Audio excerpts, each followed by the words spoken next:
Pova curve 5G setting 7300 processor দেওয়া হয়েছে, 44 হার্জের একটা কার্ভ এমোলেড ডিসপ্লে দেওয়া হয়েছে।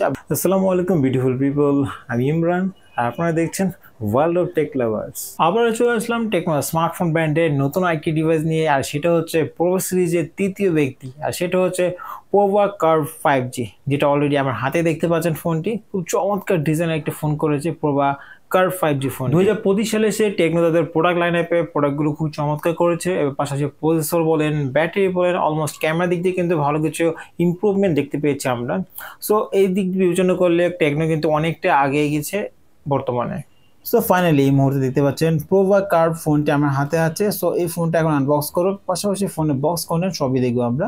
সো বক্স হাতে নেওয়ার পর সর্বপ্রথম চোখে লেগেছে ফোনটির কিছু ছোট্ট কনফিগারেশন, যেমন ফোনের ডায়মন্ড সেটিং 7300 প্রসেসর দেওয়া হয়েছে, পাশাপাশি কার্ভ অ্যামোলেড ডিসপ্লে অর্থাৎ 144 হার্জের একটা কার্ভ অ্যামোলেড ডিসপ্লে দেওয়া হয়েছে, আবার 64 মেগাপিক্সেল ক্যামেরা। প্রিভিয়াস দুটো ভেরিয়েন্টে আমি কথা বলেছিলাম, একটা হলো প্রোভা 7 প্রো, একটা হলো প্রোভা স্লিম। সেগুলো কিন্তু 64 ছিল না, 50 মেগাপিক্সেল ক্যামেরা, বাট এটা কিন্তু ক্যামেরা দিকে কিছুটা ইমপ্রুভ করেছে আগের তুলনায়।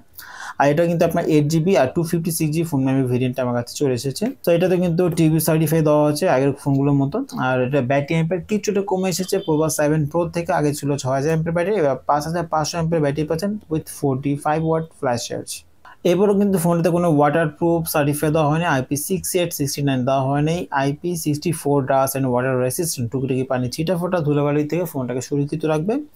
আর ডলবি সাউন্ড সিস্টেম সচরাচর যেটা পেয়ে থাকি আমরা সেটা দেওয়া হয়েছে, খুব ভালো মানের একটা সাউন্ড সিস্টেম, যেটা বলতেই হয় আসলে ডলবি সাউন্ড সিস্টেম খুব ভালো মানের। সো এবার কথা না বলে ফোনটা চলুন আমরা খুলে দেখি আমরা। সো ফোনটা খোলার পর সর্বপ্রথম আমাদের বক্সটির ভিতরে কি দেখতে পাই সেটা দেখি। সর্বপ্রথম পেয়ে যাবো পোভা কার্ভ 5G ফোনটি। সো এটা প্রথমত বক্সে আউট করে বাইরে রাখি, দেন বক্স কন্টেন্ট একটু চেক করে দেখি কি কি পাচ্ছি। বক্সটা খোলার পর সর্বপ্রথম পেয়ে যাবো কিছু ডকুমেন্টস, অর্থাৎ ওয়ারেন্টি কার্ড পেয়ে যাবো। দেন পেয়ে যাবো আমরা এখানে টাইপ সি চার্জিং কেবল, দেন পাচ্ছি 45 ওয়াটের চার্জার বক্সের ভিতরে থাকছে। দেন এখানে থাকতেছে একটা কভার, এটা মূলত একটা সফট সিলিকন কেস দেওয়া হয়েছে। চলুন এবার আমাদের কাঙ্ক্ষিত ফোনটার দিকে চলে যাই। পোভা কার্ভ 5G ফোনটার সাইড প্যানেল আমরা পেয়ে যাবো ভলিউম বাটন, এবং সাইড নিচে পেয়ে যাবো পাওয়ার বাটন। আর এটা লেফট সাইড কিন্তু সচরাচর খালি রাখে, এবারও খালি রেখেছে। আর উপরে পেয়ে যাবো আমরা secondary noise cancellation, ear blaster and speaker. আর নিচের দিকে চলে যায়, সেখানে পাবো একটা SIM card tray, microphone, type C charging port, যেটা আপনার ইয়ারফোনেও কাজ করবে, যেহেতু 3.5mm ইয়ারফোন পোর্ট এবারও দেওয়া হয়নি। আর দেন পাচ্ছি স্পিকার, ডলবি সাউন্ড সিস্টেম যুক্ত একটি ডুয়েল স্টেরিও স্পিকার দেওয়া হচ্ছে ফোনটিতে। ফোনটা যদি ডিজাইন থেকে শুরু করি, ফোনটা বিল্ড কোয়ালিটি কিন্তু খুব চমৎকার করা হয়েছে। ব্যাক সাইডে ফাইবার ম্যাটেরিয়ালস করা হয়েছে, গ্লাস ম্যাটেরিয়ালস করলে আরেকটু বেটার হলো, বাট ফাইবার ম্যাটেরিয়ালস হলো ডিজাইনটা খুব চমৎকার করেছে। কিছুটা গেমিং টাইপ ডিভাইসের মতো একটা লুক দেওয়া হয়েছে, অলরেডি দেখতে পাচ্ছেন ফোনের লুকটা খুব প্রিমিয়াম করা হয়েছে। এছাড়া ফোনের ব্যাক সাইডে কিন্তু 3D কার্ভ করা হয়েছে, ব্যাক সাইডে কিন্তু কার্ভ করার কারণে ফোনে হ্যান্ড ফিলটা খুবই দুর্দান্ত আসে। এখন যদি আমি techno Pova curve 5G display নিয়ে কথা বলি, এই ডিসপ্লেতে ইউজ করা হয়েছে 6.78 inch AMOLED display with curve panel. তাছাড়া ফোনটি কিন্তু ডিসপ্লে ফুল HD+ রেজলিউশন দেওয়া আছে, এবং 1.5K সর্বোচ্চ সাপোর্ট করছে ডিসপ্লে রেজলিউশনে। তাছাড়া ফোনটির রেজলিউশন যেহেতু ফুল HD+, যার জন্য যে কোনো কন্টেন্ট ওয়াচ করার ক্ষেত্রে যথেষ্ট ক্লিয়ার একটি ভিউইং এক্সপিরিয়েন্স পাওয়া যাবে।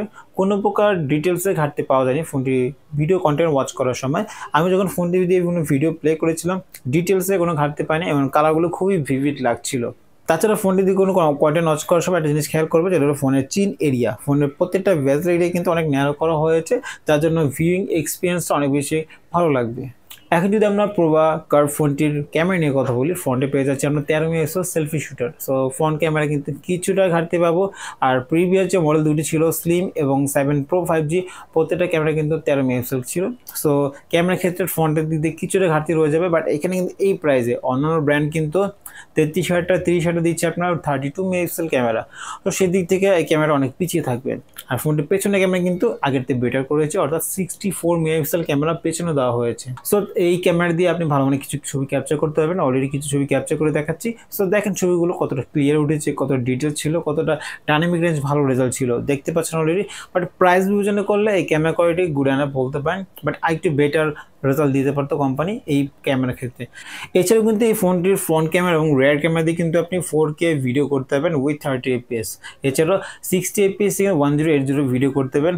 স্টেবিলিটি মোডও কিন্তু ফোনটিতে আছে, সো স্টেবলভাবে ভিডিও করলে শেকিং অনেক ভাবটা থাকবে না।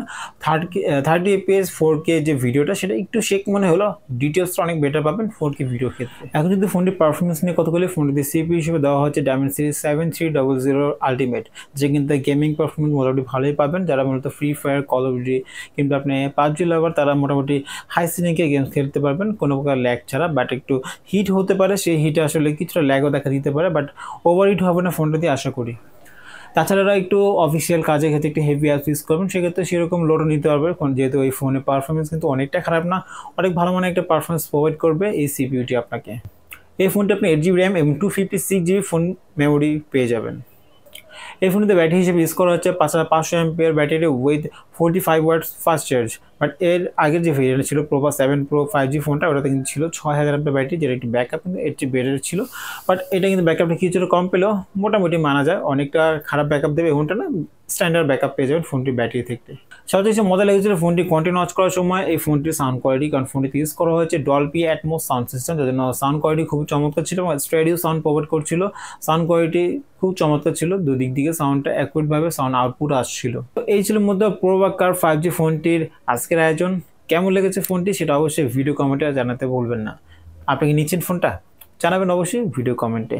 আমার কাছে ফোনটি ভালো লেগেছে, বাট ফোনটি ক্যামেরার ক্ষেত্রে কিছুটা ঘাটতি মনে হচ্ছে। আশা করি একটু ঘাটতি পোষণ চেষ্টা করবে কোম্পানি, ভালো মানে একটু ক্যামেরা দেওয়ার চেষ্টা করবে কোম্পানি এই প্রাইসে। ব্যাটারির দিক দিয়ে কিছু কমতে লাগলেও 500 mAh ব্যাটারি কিন্তু গুড এনাফ ব্যাটারি, আর সব দিকে কম্পেয়ার করলে ওভারঅল ফোনটি খুবই ভালো ছিল। সো এই ছিল আমার ভিডিও। সো ভিডিও যদি ভালো লেগে থাকে একটা লাইক করবেন, বেশি বেশি শেয়ার করবেন, আর সাবস্ক্রাইব করতে ভুলবেন না। নেক্সট ভিডিওতে থাকছে আরও ভালো কিছু নতুন ডিভাইস নিয়ে আলোচনা করব। সো দেখা হচ্ছে পরবর্তী ভিডিওতে, ততক্ষণ পর্যন্ত সবাই ভালো থাকবেন। আসসালামু আলাইকুম, আমি Imran from World of Tech lovers.